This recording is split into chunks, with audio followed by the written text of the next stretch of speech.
When I opened my eyes after 3 months in a medically induced coma, the first thing I noticed wasn't the hospital room or the beeping machines.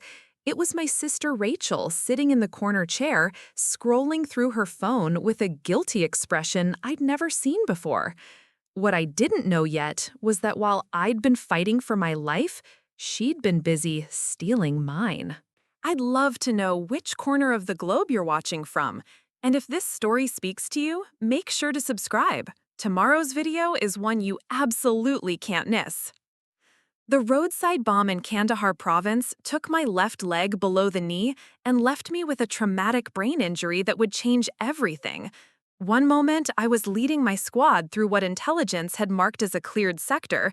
The next, I was waking up in Walter Reed Medical Center with no memory of the explosion or the helicopter ride that saved my life. My name is Melody Adams, and I served as a staff sergeant in the 82nd Airborne Division. 3 tours in Afghanistan had hardened me in ways I never expected, but nothing could have prepared me for what happened when I came home. The doctors explained that I'd been unconscious for 12 weeks. Swelling in my brain had required multiple surgeries, and they'd kept me sedated to allow the healing process. My parents had flown in from Phoenix the moment they got the call. My younger sister, Rachel, had driven up from her apartment in Baltimore, where she'd been working as a marketing coordinator for a tech startup. During those first few days of consciousness, everyone seemed on edge.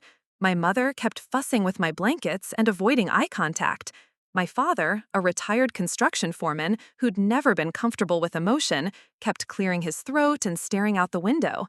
But it was Rachel's behavior that struck me as the strangest. She'd always been the family favorite. Charming, outgoing, with an infectious laugh that could fill any room. Growing up, she'd been the one who got away with everything, while I took the blame for her mischief. When I enlisted right after high school, she'd seemed almost relieved, like my absence gave her more space to shine.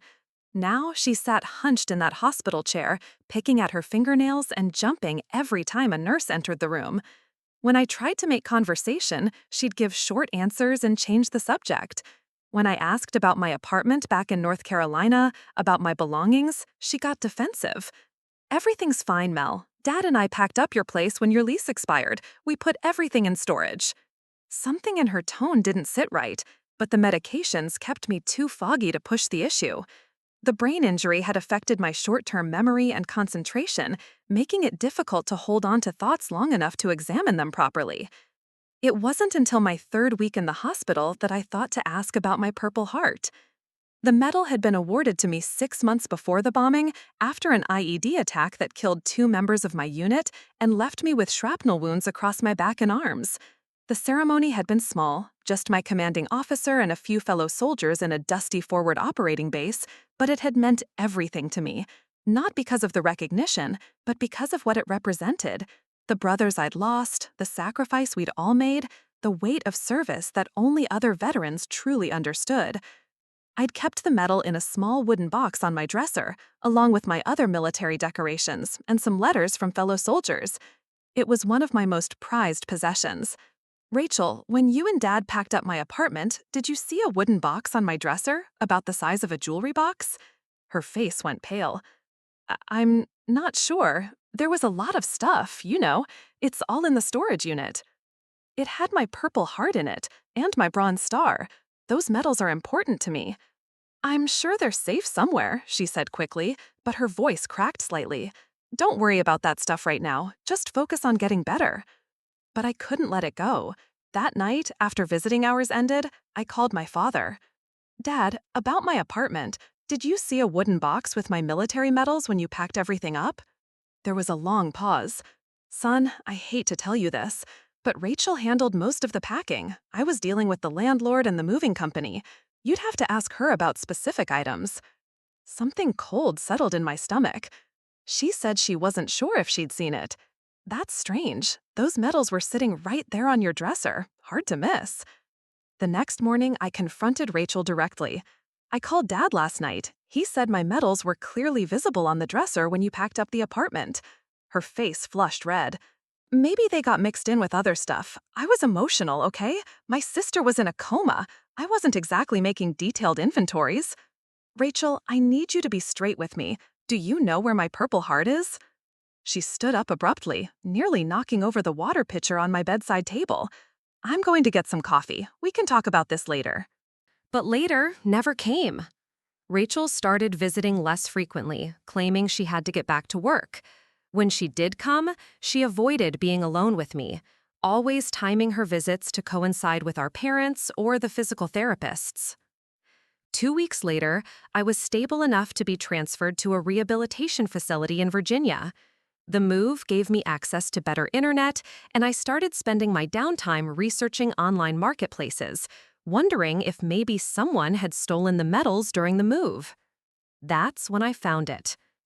On an eBay listing, dated just 6 weeks after my injury, right in the middle of my coma, was a photograph of my Purple Heart. Not just any Purple Heart, but specifically mine. I recognized the tiny scratch on the ribbon clasp that had happened when I dropped it during the original ceremony. The listing description read, "Authentic Purple Heart medal awarded for wounds received in combat in Afghanistan, includes original case and citation paperwork." The seller's username was RL Adams22, Rachel Louise Adams, born in 1992. My hands shook as I scrolled through the bidding history.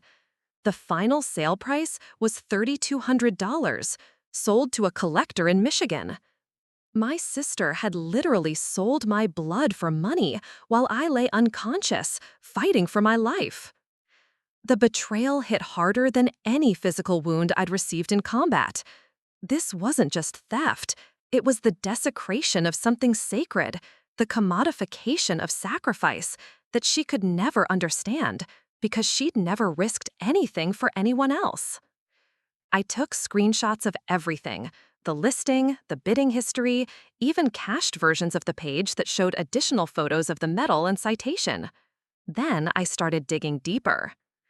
Rachel's social media accounts from that time period told a story I'd been too medicated to notice.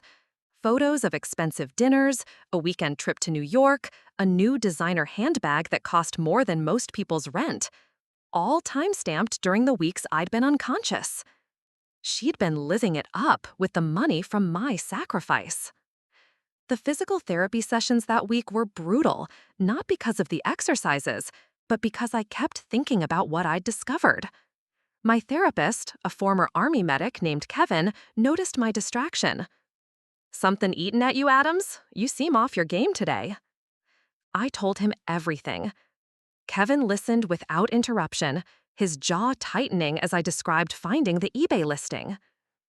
"Jesus Christ," he said when I finished. "That's not just theft, that's a federal crime.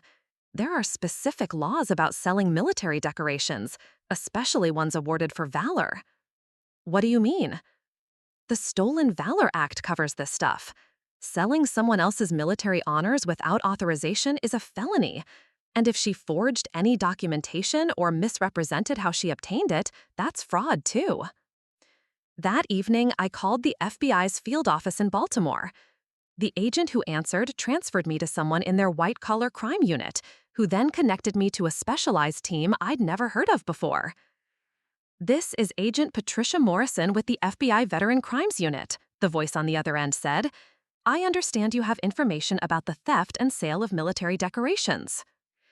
The Veteran Crimes Unit, Agent Morrison explained, was a relatively new division created specifically to investigate crimes against veterans and military personnel. Cases involving stolen valor, benefit fraud, and the illegal trafficking of military honors fell directly under their jurisdiction. "Mr. Adams, I want you to know that we take these cases very seriously. The theft and sale of military decorations is not only a federal crime, but it's an attack on the integrity of our military honor system. We'll need you to provide us with all the evidence you've collected."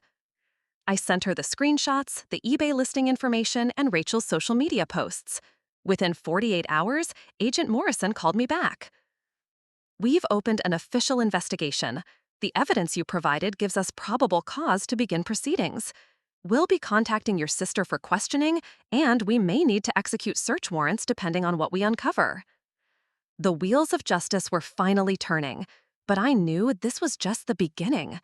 Rachel had betrayed me in the deepest way possible, and now she was about to face the consequences of turning my sacrifice into her shopping spree. Agent Morrison's investigation moved faster than I expected. 3 days after our initial conversation, she called with an update that made my blood run cold.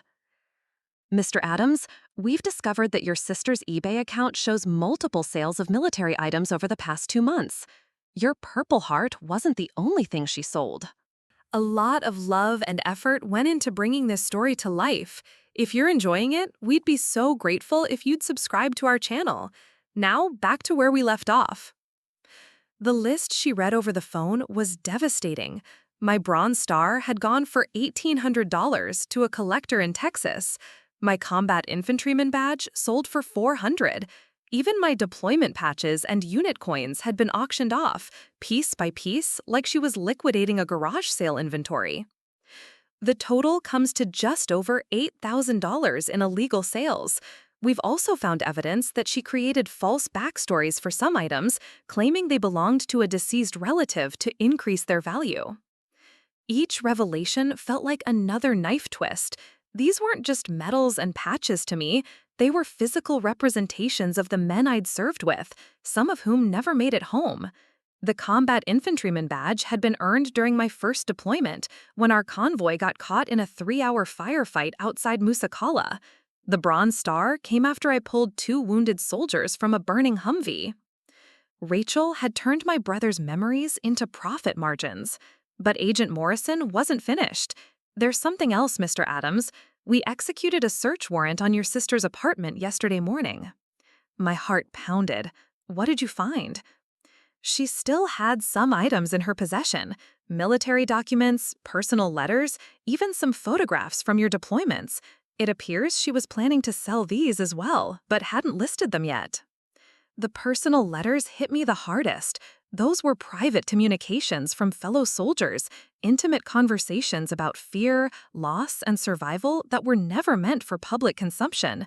The thought of Rachel selling them to strangers who would treat them like curiosities made me physically sick. We also found something interesting in her financial records, Agent Morrison continued. Large cash deposits that coincide with the metal sales, but also some significant expenditures that suggest this wasn't about financial desperation. What do you mean? Your sister spent $2,400 on a designer purse 2 days after selling your Purple Heart. She booked a luxury spa weekend that cost $1,100. This wasn't someone stealing to pay rent or buy groceries. This was someone funding a lifestyle upgrade with your sacrifice. The casual cruelty of it was breathtaking. While I'd been fighting for my life in intensive care, Rachel had been treating my military honors like her personal ATM. Agent Morrison arranged for me to come to the FBI field office in Baltimore the following week. By then, I was mobile enough to make the trip in a wheelchair, though the journey exhausted me more than I wanted to admit. The federal building was an imposing gray structure downtown, all concrete and security checkpoints. Agent Morrison met me in the lobby, a sharp-eyed woman in her 40s with graying hair and the kind of direct manner that suggested she'd dealt with plenty of liars over the years. Mr. Adams, thank you for coming in. I know this can't be easy for you. She led me to a conference room where the evidence was laid out on a long table. Seeing my medals and patches spread across the surface like crime scene exhibits was surreal. These items had once been displayed with pride on my dresser. Now they were tagged and photographed as evidence in a federal investigation. We've recovered most of your items from the buyers, Agent Morrison explained. The collectors were cooperative once we explained the situation. Nobody wants to be in possession of stolen military honors. She picked up a clear evidence bag containing my Purple Heart. This one was the most difficult to retrieve. The collector in Michigan initially refused to cooperate, claiming he'd purchased it in good faith. But when we showed him the documentation proving it was stolen, he reluctantly surrendered it. Looking at the metal through the plastic evidence bag felt wrong somehow, like seeing a caged animal. This decoration had been presented to me in a ceremony that honored the wounds I'd received in service to my country. Now it was evidence in a case against my own sister. What happens to Rachel now? I asked. Agent Morrison's expression hardened. She's been arrested and charged with multiple federal crimes. Wire fraud, since she used interstate commerce to sell the stolen items, violation of the Stolen Valor Act for selling military decorations without authorization, mail fraud for shipping the items to buyers. Each count carries potential prison time. The reality of the situation was starting to sink in. My sister, the same person who used to braid my hair when we were kids, who cried when I left for basic training, was facing federal prison time because she'd stolen from me while I was unconscious. "There's something else I need to ask you about," Agent Morrison said, pulling out another evidence bag. This one contained a folded piece of paper that looked familiar. "We found this hidden in your sister's apartment. It's a letter from your commanding officer recommending you for the Silver Star after the incident that put you in the hospital. It was never submitted because of the chaos surrounding your medical evacuation, but your sister somehow obtained it from your personal effects." My hands trembled as I looked at the letter through the plastic. The Silver Star was one of the military's highest honors, awarded for gallantry in action against an enemy. I'd never known the recommendation existed. She was planning to forge military documents to create a fake Silver Star, Agent Morrison continued. Our forensics team found research on her computer about military printing techniques and metal specifications. If she'd succeeded, a fake Silver Star could have sold for $15,000 or more. The scope of Rachel's betrayal kept expanding. It wasn't enough that she'd stolen what I'd already earned. She was planning to fabricate military honors for profit. She was going to create fake medals representing acts of heroism that never happened, then sell them to collectors who trusted they were authentic. Agent Morrison showed me printouts of Rachel's internet search history, military medal prices, how to authenticate Purple Heart, Silver Star auction prices, vintage military document paper. Each search term was another piece of evidence showing the calculated nature of her crimes. "This wasn't an impulsive decision," she explained. "Your sister researched the military collectibles market, identified the most valuable items in your possession, and systematically planned their theft and sale. She knew exactly what she was doing." The interview lasted 3 hours. Agent Morrison walked me through every piece of evidence, every transaction, every lie Rachel had told to buyers about how she'd obtained the medals. By the end, I felt emotionally drained, but also strangely relieved. The truth was finally coming to light. As I prepared to leave, Agent Morrison handed me her business card. "Mr. Adams, I want you to know that cases like this are personal for us. Many of the agents in our unit are veterans ourselves. When someone steals military honors, they're not just committing a crime, they're desecrating everything those medals represent." She paused, then added, "Your sister's preliminary hearing is scheduled for next month. You'll need to testify about the significance of the stolen items and how you obtained them. Are you prepared for that?" The thought of facing Rachel in a courtroom, of having to explain to a judge why these medals mattered while she sat at the defendant's table, was overwhelming. But I knew I had to do it, not just for myself, but for every veteran who'd earned their honors through blood and sacrifice. "I'll be there," I said. Driving back to the rehabilitation center, I couldn't stop thinking about how everything had changed. 6 months ago, Rachel and I had been siblings with the usual family dynamics. Now she was a federal defendant, and I was the victim in a case that would determine whether she spent the next several years in prison. The woman who'd once been my little sister had become a stranger willing to profit from my pain. And tomorrow, I'd have to start preparing to testify against her in federal court. The first person to contact me after Rachel's arrest wasn't a family member or friend. It was a reporter from the Baltimore Sun who'd somehow gotten wind of the story. Federal cases involving stolen military honors apparently made for compelling headlines, and my sister's systematic theft had caught the attention of the local media. "Mr. Adams, I'm calling about your sister's arrest by the FBI Veteran Crimes Unit. Would you be willing to comment on the charges against her?" I hung up immediately, but that was just the beginning. Over the next week, I received calls from 3 different news outlets, 2 military advocacy groups, and even a podcaster who specialized in veteran issues. Word was spreading through the veteran community faster than I'd anticipated. My physical therapist, Kevin, pulled me aside during one of our sessions. Mel, you need to know that people are talking about this case. There's a whole thread on the VetNet forum with hundreds of comments. Some folks are pretty fired up about what your sister did. That evening, I made the mistake of reading the online discussion. The responses ranged from supportive to absolutely furious, but all of them treated my private family nightmare as public property. Veterans shared their own stories of stolen valor and family betrayal, while others debated the appropriate punishment for Rachel's crimes. This is exactly why civilians don't understand military culture, one comment read. To her, these were just objects to be sold. She has no concept of what they actually mean. Another poster wrote, I'd rather lose my house than sell my Bronze Star. The fact that she stole these while he was in a coma makes it even worse. Reading strangers dissect my family's destruction was almost as painful as discovering the theft itself.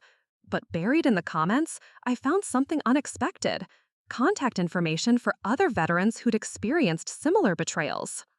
A retired Marine named Thomas Fletcher had reached out through the forum's private messaging system. Adams, I went through something similar with my ex-wife. She sold my Navy Cross while I was deployed to Iraq. If you need someone to talk to who gets it, I'm here. Over the following days, I connected with Fletcher and 2 other veterans who dealt with family members stealing their military honors. Their stories were heartbreakingly similar. Trusted relatives who'd exploited their service for financial gain, often during vulnerable periods when the veterans couldn't protect themselves. Fletcher's case had never resulted in prosecution because his ex-wife had sold the medals before the Stolen Valor Act was strengthened. You're lucky the FBI has that specialized unit now, he told me during one of our phone conversations. When my stuff got stolen, the local cops basically said it was a civil matter. Meanwhile, my parents were struggling with the reality of Rachel's situation. My mother had posted her bail, $25,000, that emptied their retirement savings account, and was now convinced that I was somehow responsible for destroying the family by pressing charges. She made a mistake, Melody, my mother said during one particularly heated phone call. She was emotional and scared when you were in the coma. People do things they wouldn't normally do when they're under that kind of stress. Mom, she researched metal prices and forged documents. This wasn't an emotional breakdown, it was premeditated theft. She's your sister. The family should stick together. The conversation ended with both of us hanging up angry, another relationship casualty in Rachel's wake. My father was more understanding but caught in the middle, trying to support both his daughters while watching his family implode. 3 weeks before Rachel's preliminary hearing, I received an unexpected visitor at the rehabilitation center. A woman in her 50s wearing a crisp business suit introduced herself as Carmen Rodriguez, Rachel's defense attorney. Mr. Adams, I represent your sister. I was hoping we could have a conversation about the upcoming proceedings. I should have refused to speak with her without my own legal counsel present, but curiosity got the better of me. Rodriguez was smooth, professional, and immediately started laying groundwork for what I assumed would be Rachel's defense strategy. Your sister is genuinely remorseful about what happened, she began. The stress of watching you fight for your life affected her judgment in ways she never anticipated. She's prepared to make full restitution and accept responsibility for her actions. Restitution doesn't undo the betrayal, I replied. She sold medals that represented the deaths of my brothers in arms. You can't put a price on that. Rodriguez nodded sympathetically. I understand your anger, and it's completely justified. But Rachel is a first-time offender with no criminal history. She's a young woman who made terrible decisions during a traumatic period. Surely there's room for forgiveness within your family. The conversation lasted 20 minutes, with Rodriguez carefully probing about my willingness to provide a victim impact statement that might be less damaging to Rachel's case. She never directly asked me to go easy on my sister, but the implication was clear. Family loyalty should trump justice. After she left, I called Agent Morrison to report the contact. That's not unusual, she assured me. Defense attorneys often reach out to victims in federal cases, especially when family dynamics are involved. Just remember that your sister's legal team is looking out for her interests, not yours. The preliminary hearing was scheduled for a Thursday morning in the federal courthouse in Baltimore. I'd been dreading this day for weeks, knowing it would be the first time I'd see Rachel since discovering her crimes. Agent Morrison met me at the courthouse entrance. "Mr. Adams, today is just procedural. The judge will review the charges and evidence, and your sister will enter her plea. You won't need to testify today, but it's important that you're here as the victim." The courtroom was smaller than I'd expected, with dark wood paneling and the kind of formal atmosphere that made everyone speak in hushed tones. I took a seat in the gallery with Agent Morrison beside me, watching as various legal professionals shuffled papers and prepared for the proceeding. When Rachel entered with her attorney, the sight hit me like a physical blow. My sister had lost weight, and her usually perfect hair looked unkempt. She wore a conservative gray dress that made her look younger and more vulnerable than I remembered. For just a moment, our eyes met across the courtroom. Rachel's face crumpled with what looked like genuine anguish, and I saw tears streaming down her cheeks. Despite everything she'd done, seeing her pain stirred up complicated emotions I wasn't prepared for. The hearing itself was brief and procedural. The federal prosecutor, a stern-faced man named David Chen, outlined the charges against Rachel: wire fraud, mail fraud, and violations of the Stolen Valor Act. The evidence was overwhelming, he stated, and the government was prepared to proceed with prosecution. When Judge Catherine Walsh asked for Rachel's plea, she stood on shaking legs and whispered, "Guilty, Your Honor." The single word echoed through the courtroom like a gunshot. Carmen Rodriguez had clearly convinced Rachel that fighting the charges would be pointless given the mountain of evidence against her. Judge Walsh scheduled sentencing for 6 weeks later and ordered a pre-sentence investigation. Rachel would remain free on bail, but her travel was restricted and she'd have to report to a probation officer weekly. As the hearing concluded and people began filing out of the courtroom, Rachel turned toward me one more time. Through her tears, she mouthed the words, "I'm sorry," in my direction. I didn't respond. The apology felt too little, too late, and too public. If Rachel was genuinely remorseful, she'd had months to reach out privately. Instead, her first expression of regret came only after she'd been caught, arrested, and forced to face the consequences of her actions. Walking out of the courthouse, Agent Morrison placed a hand on my shoulder. "Mr. Adams, I know this is difficult, but your sister taking responsibility is the right outcome. The sentencing phase will give you an opportunity to fully express how her crimes affected you." That evening, alone in my room at the rehabilitation center, I began writing my victim impact statement. The words came slowly at first, then poured out in a torrent of anger, disappointment, and grief, not just for the stolen medals, but for the sister I thought I knew and the family relationships that might never recover. The hardest part wasn't describing what Rachel had stolen from me. It was articulating what she'd destroyed: the trust, the bond, the assumption that family members protect each other instead of preying on vulnerability. As I wrote, I realized this wasn't just about military medals or federal crimes. This was about the moment when someone you love reveals themselves to be a stranger, and you're forced to rebuild your understanding of who they really are. Writing my victim impact statement turned into an obsession.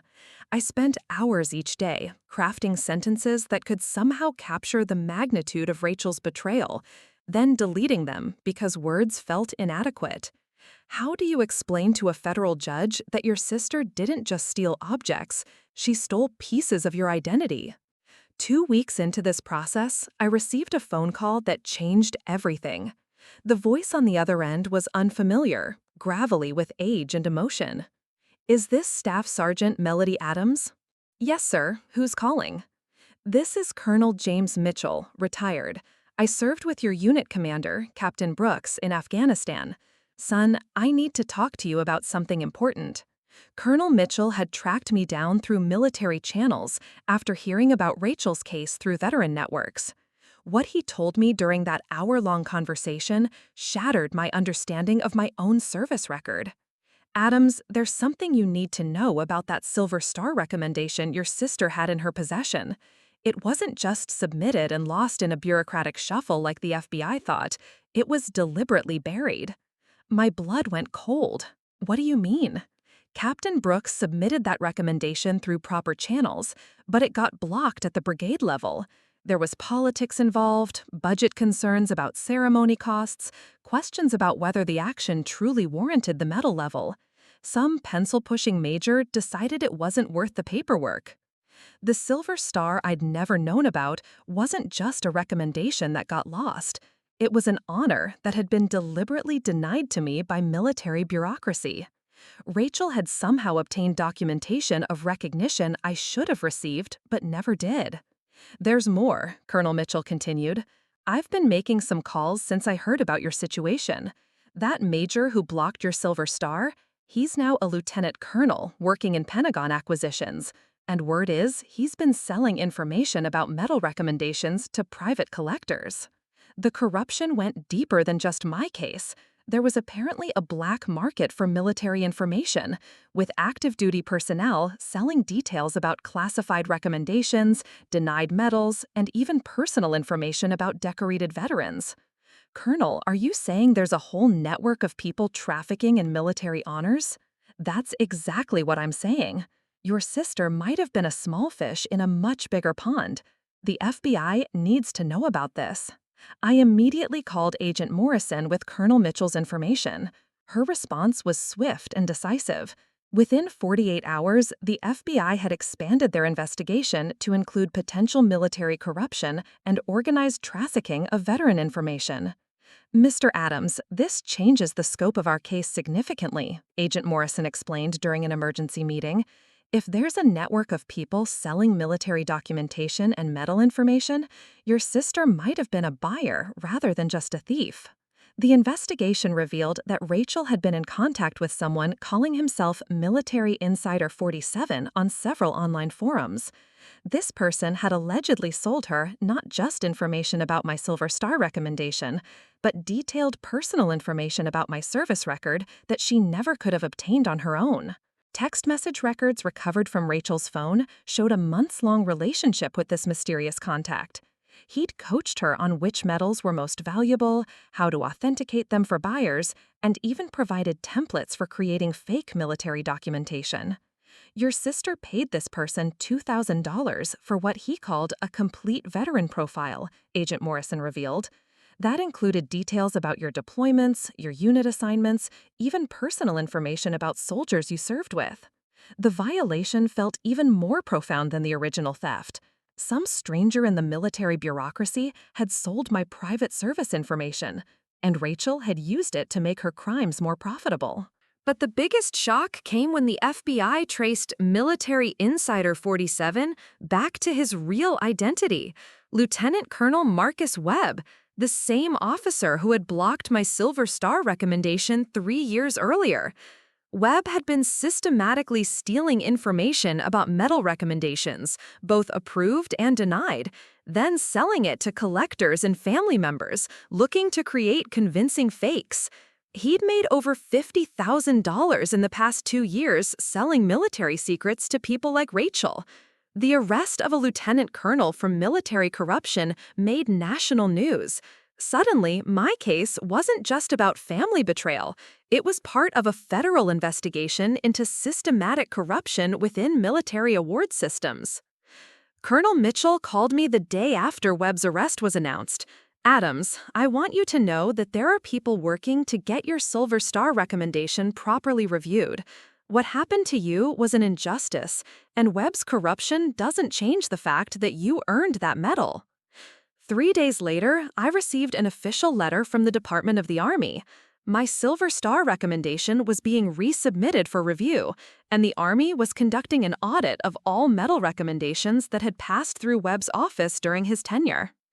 The news should have felt like vindication, but instead, it just added another layer of complexity to an already overwhelming situation. I was simultaneously a crime victim, a potential Silver Star recipient, and a key witness in a federal corruption case. Rachel's sentencing hearing was postponed twice as the FBI investigation expanded. Her attorney argued that she was a victim of Webb's criminal enterprise rather than a primary offender, claiming she'd been manipulated by someone with inside military knowledge. My client was grieving and desperate when Lieutenant Colonel Webb approached her through online channels, Carmen Rodriguez argued in court filings. She was vulnerable to manipulation by someone who presented himself as having legitimate access to military information. I found this defense infuriating. Rachel had actively sought out ways to profit from my military service. She wasn't some innocent victim who got manipulated. The evidence showed she'd initiated contact with Webb, not the other way around. But the legal complexities were undeniable. Webb's corruption had created a network of victims and perpetrators that blurred traditional lines of responsibility. Some family members who'd bought military information genuinely believed they were accessing legitimate records. Others, like Rachel, had clearly known they were participating in illegal activities. Agent Morrison kept me updated on the broader investigation as it unfolded. We've identified at least 15 other cases where Webb sold military information to collectors or family members. Your case was actually one of the most sophisticated operations we've discovered. The sophistication was what hurt the most. Rachel hadn't just impulsively stolen my medals during an emotional crisis. She'd spent weeks researching, planning, and working with a corrupt military officer to maximize her profits from my sacrifice. During this period, I also learned that several of the collectors who'd purchased my medals were themselves under investigation. The Michigan collector who'd bought my Purple Heart had an inventory of over 200 military decorations, many of which appeared to have questionable provenance. The collector's market for military honors is largely unregulated, Agent Morrison explained. People assume that if someone is selling a medal, they have legitimate ownership. But we're discovering that a significant percentage of high-value military decorations being sold online are either stolen or fraudulent. This revelation led to congressional hearings about military medal trafficking and proposals for new legislation to strengthen oversight of the collector's market. My personal family nightmare had somehow become a catalyst for national policy discussions. The most surreal moment came when I was contacted by a congressional staffer asking if I'd be willing to testify before a House subcommittee about military medal trafficking. The idea of sharing my story on C-SPAN felt overwhelming, but I agreed to consider it. As Rachel's rescheduled sentencing hearing approached, I found myself caught between conflicting emotions. Part of me wanted her to face the maximum penalty for her betrayal. Another part wondered if she'd been more manipulated by Webb's corruption than I'd initially realized. The victim impact statement I'd been working on had evolved from a simple account of theft to a complex examination of trust, family loyalty, and the vulnerability of veterans to exploitation by people they should be able to trust. 3 days before the sentencing hearing, I received a handwritten letter from Rachel, her first direct communication since her arrest. The envelope had been forwarded through her attorney, and my hands shook as I opened it. What I read inside would force me to confront the most difficult question of all, whether justice and forgiveness could somehow coexist in the wreckage of our destroyed relationship. Rachel's letter sat unopened on my bedside table for 2 full days. Every time I reached for it, something stopped me. Fear, anger, or maybe just exhaustion from months of emotional upheaval. When I finally tore open the envelope, the words inside weren't what I expected. Melody, I know you probably hate me, and you have every right to. But there are things you don't know about what happened, and I need to tell you the truth before my sentencing hearing. The letter was 8 pages long, written in Rachel's familiar handwriting, but with a shakiness that suggested tears or trembling hands. What she revealed changed my understanding of everything that had happened. According to Rachel, Lieutenant Colonel Webb had first contacted her just 2 days after my injury, while I was still in surgery at Walter Reed. He'd somehow obtained information about my hospitalization and reached out through a private message on Facebook, claiming to be a family liaison officer who could help navigate military benefits and procedures. He said families often didn't know about all the benefits available to wounded veterans, Rachel wrote. He offered to help me understand your military records so I could make sure you received everything you were entitled to. I thought he was trying to help. Webb had gradually built trust with Rachel over several weeks, providing legitimate information about veteran benefits and hospital procedures. He'd established credibility by demonstrating detailed knowledge of my service record and even arranging for expedited processing of some of my medical paperwork. It wasn't until later that he started suggesting I could preserve your military honors by having them appraised and documented while you were unconscious. He made it sound like I was protecting your legacy, not stealing from you. The manipulation was more sophisticated than anyone had realized. Webb had positioned himself as a helpful military insider while slowly introducing Rachel to the idea that selling my medals was actually a form of protection, preserving their value and significance rather than letting them sit unappreciated in storage. By the time I realized what I was really doing, I was already in too deep.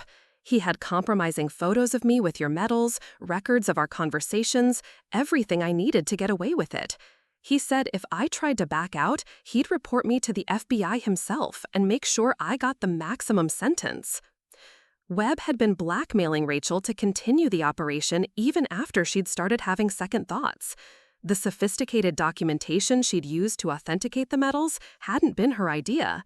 Webb had provided templates and even assisted with creating fake provenance stories. I know this doesn't excuse what I did, the letter continued. I should have told you the truth from the beginning, should have recognized that he was using me.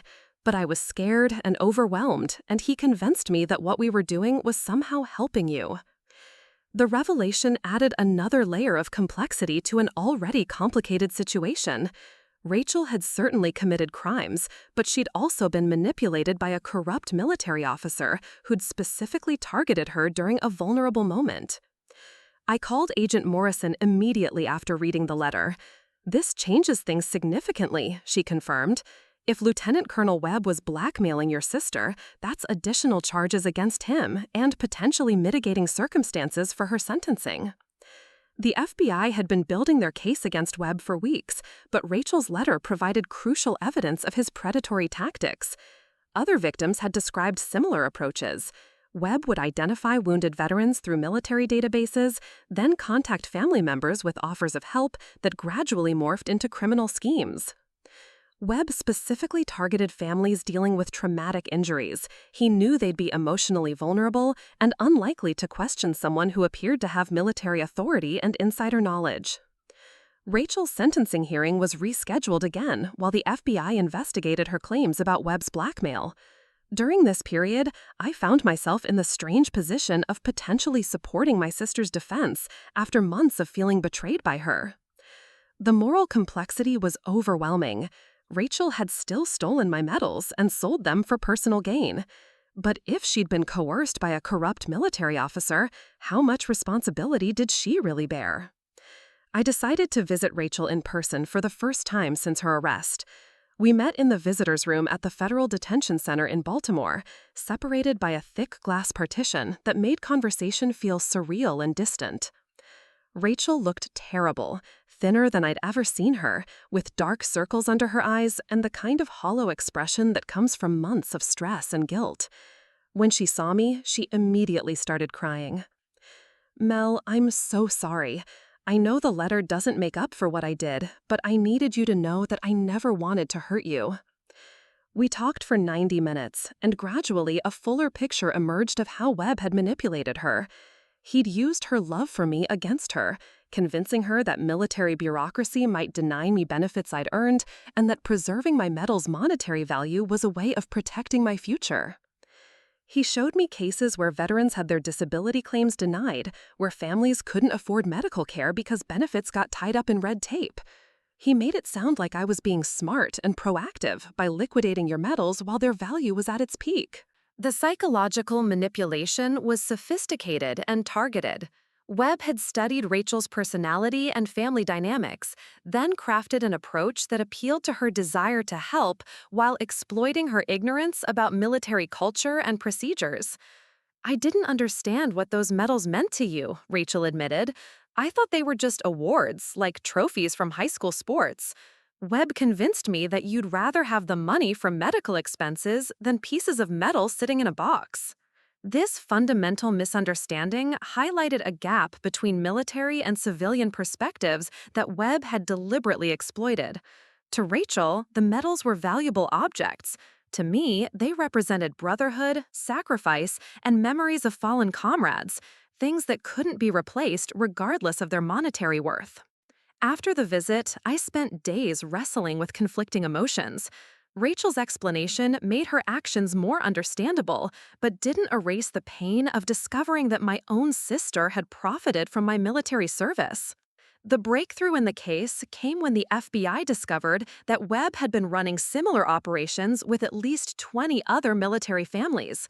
His systematic targeting of wounded veterans and their relatives constituted what prosecutors described as predatory exploitation of military families during crisis situations. Webb's trial began 3 weeks before Rachel's rescheduled sentencing hearing. The evidence against him was overwhelming: financial records showing tens of thousands in illegal profits, recorded phone calls with victims, and a sophisticated network of corrupt contacts within military administration. During Webb's trial, I learned details about his operation that made me reconsider Rachel's culpability. He'd specifically researched my family background before approaching her, knowing that she worked in marketing and might be susceptible to appeals about brand management and asset preservation. The prosecution revealed that Webb had used military databases to identify wounded veterans with valuable medal collections, then researched their family members' employment, financial situations, and personality profiles to determine the most effective manipulation tactics. Lieutenant Colonel Webb ran what can only be described as a predatory enterprise, the federal prosecutor stated in opening arguments. He systematically identified and exploited military families during their most vulnerable moments, using his position of trust to facilitate large-scale theft of military honors. Webb was ultimately convicted on 37 federal charges, including fraud, conspiracy, abuse of military authority, and racketeering. His conviction validated Rachel's claims about being manipulated, but it also raised difficult questions about accountability and justice. 2 days before Rachel's sentencing hearing, I made a decision that surprised everyone, including myself. I revised my victim impact statement to acknowledge the complexity of her situation while still demanding accountability for her choices. The night before the hearing, I called Rachel to tell her what I planned to say. "I'm not excusing what you did," I told her, "but I'm going to tell the judge that you were manipulated by someone who specifically targeted our family. That doesn't make you innocent, but it makes you less guilty than I originally thought." Rachel cried during that phone call, but they weren't tears of relief. "Mel, even if I get a lighter sentence, I know I've destroyed our relationship. I know you'll never trust me again." She was probably right about the trust. But as I prepared for the sentencing hearing, I realized that understanding Webb's manipulation had given me something I hadn't expected: a path toward eventually forgiving my sister, even if I could never forget what she'd done. The question now was whether a federal judge would see the situation the same way. The federal courthouse felt different on sentencing day. The media presence was heavier. Webb's conviction had made Rachel's case part of a larger story of military corruption, and reporters lined the hallway outside the courtroom. I arrived early with Agent Morrison, who'd become more than just an investigator over the months we'd worked together. "Mr. Adams, whatever happens today, you should know that your case helped expose a criminal network that was victimizing military families across the country," she said as we walked toward the courthouse entrance. "Sometimes justice is bigger than individual outcomes." Judge Catherine Walsh called the court to order at exactly 10 a.m. Rachel sat at the defendant's table wearing the same gray dress from her preliminary hearing, but she looked different, more composed, less broken than during our last conversation. Carmen Rodriguez sat beside her with a thick folder of mitigation documents, including letters from character witnesses and psychological evaluations. Federal prosecutor David Chen presented the government's sentencing recommendation first. Despite acknowledging Webb's manipulation, he argued that Rachel had made conscious choices to participate in criminal activity. "Your Honor, while Lieutenant Colonel Webb's predatory behavior provides context for the defendant's actions, it does not absolve her of responsibility," Chen stated. "Ms. Adams researched metal values, negotiated with buyers, and continued the operation over several months. These were deliberate criminal acts that undermined the integrity of our military honor system." The prosecution recommended 18 months in federal prison, followed by 2 years of supervised probation and full restitution to collectors who'd purchased the stolen metals. Carmen Rodriguez countered with a detailed presentation about Webb's psychological manipulation tactics and Rachel's vulnerability during my medical crisis. She brought in an expert witness, Dr. Sarah Brennan, a forensic psychologist who specialized in coercion and undue influence. Your Honor, Miss Adams was specifically targeted by Lieutenant Colonel Webb because of her emotional state and lack of military knowledge, Dr. Brennan testified. The manipulation tactics he employed are consistent with those used by sophisticated predators who exploit crisis situations. Rodriguez argued for a sentence of probation with community service, emphasizing Rachel's cooperation with the FBI investigation and her role in exposing Webb's broader criminal enterprise. Then came the moment I'd been preparing for since discovering the theft. Judge Walsh called me forward to read my victim impact statement.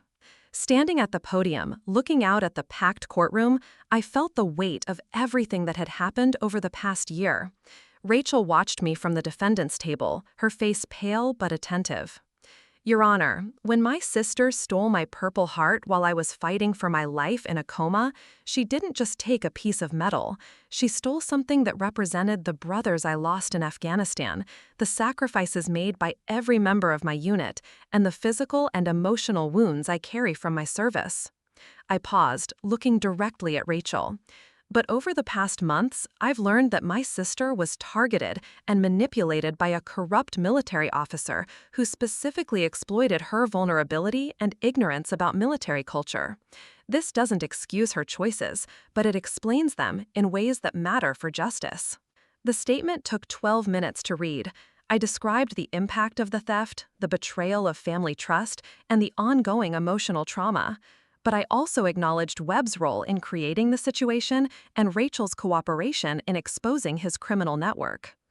I ask this court to hold my sister accountable for her actions while recognizing that she was also a victim of Lieutenant Colonel Webb's predatory scheme.